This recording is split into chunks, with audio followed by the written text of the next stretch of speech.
The reason is because this is a seamless continuation of the sentence. If we didn't have quotations here at all, wouldn't that make complete sense? Like there's no break in the thought process. It is a seamless continuation. So when that is the case, there's no comma and no capitalization. All right? She is so principled, she would not let the most dazzling rank induce her to marry a man whose conduct showed him careless of his character. Same thing here. So, this is really great use of quotation. Let's take a look at another one down here.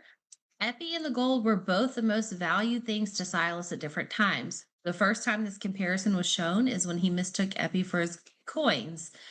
This is another way that you are allowed to introduce quotes. So this is a complete sentence. And then we have the colon that is showing, like, here's the example. Gold, his own gold brought back to him. This quote foreshadowed Epi's importance to him. So I think it's really good to make sure you bring meaning to the quote and to make those dots, those connections, so that readers don't have to. Let's take a look at more quotation here.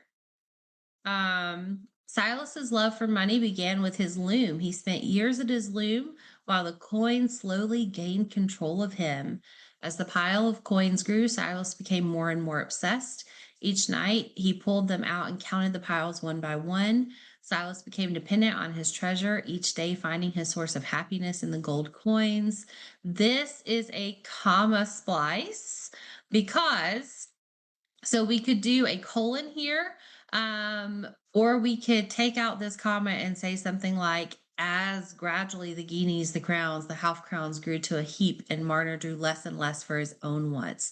That's a great use of quotation as well. It shows everything that the student was talking about. And then we have discussion of the quote. This obsession did not give Silas what he was really looking for. Rather, he was searching for someone to put his affection and attention in. And while the coin seemed to scratch that itch, there was still a void they could not feel. So we've got the explanation of the quote as well.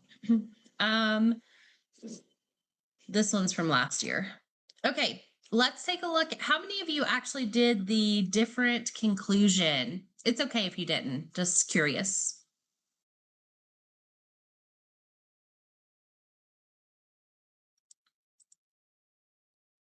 Remember, I've only graded like 9 out of 75, so I haven't seen a lot. I think out of the 9 I've graded, 2 tried a different thesis. I'm sorry, a different conclusion at this point. It's okay if you forgot. You can try it for the next one. Wait, yes, there's one more essay, so you can try it for the next one. Oh, yeah, Adeline.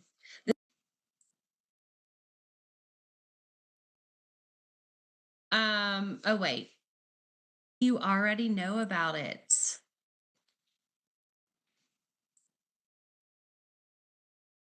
And if it's nothing, that's okay. You can tell me. Oh, goodness. That is an emphatic, my favorite genre from Dallas. Love it. I don't know what this picture is from, Judah. This is one of the free stock images on Google.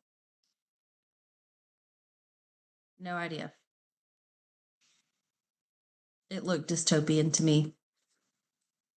Star Wars has some dystopian elements. It's a little more sci-fi. Sometimes sci-fi and dystopia blend. We have some overlapping of genres. The Hunger Games, yep. Maze Runner and Divergent are all part of dystopian literature. Yes, Timothy, it is futuristic, kind of speculative. Lord of the Rings has, again, maybe some dystopian echoes. That's more fantasy.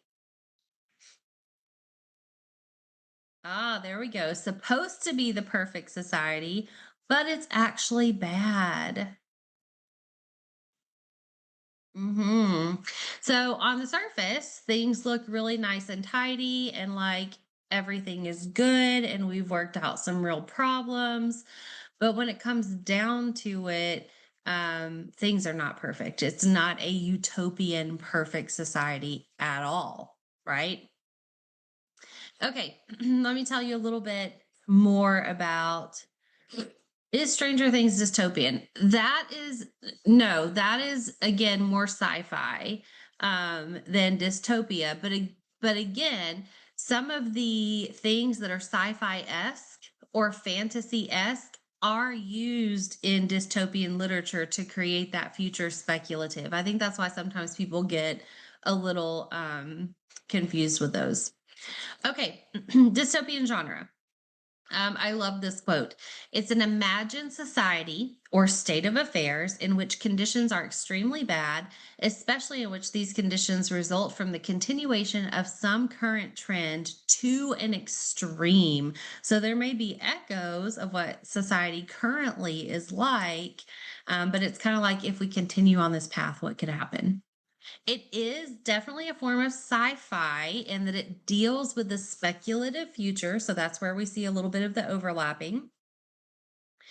The dystopian genre, though, is generally going to have a social and or political undertone. Oftentimes social and political things go hand in hand, so you'll definitely see that in dystopia.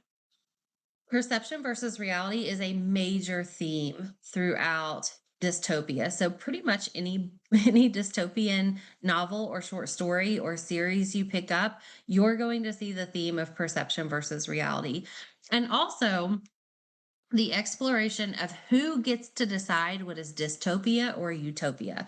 Who gets to say this is what a perfect society would be like and would function like. It has not always been as popular as it is today. And actually, I think right now it's taking kind of a hit just because our current world is a little bit heavy. But in the late 90s, early aughts, early 2000s, 2010s, dystopia like flared up. It was huge. It was this major publishing trend. But regardless, there has always been dystopia, even if it wasn't as celebrated. All of these are classic authors who would fall under dystopia.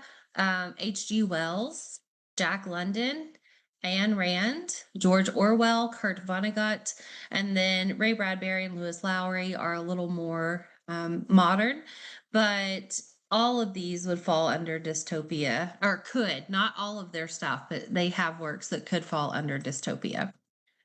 Okay, are you ready for our first breakout room? I love this one. This one ends up being so fun every single year. So, you guys might disagree, and that is a-okay. Just make sure you're respectful. In your opinion, what would make a perfect utopian society? What would it take? If we could actually achieve it, what makes a perfect utopian society? Ready? You already said, oh boy. Yep.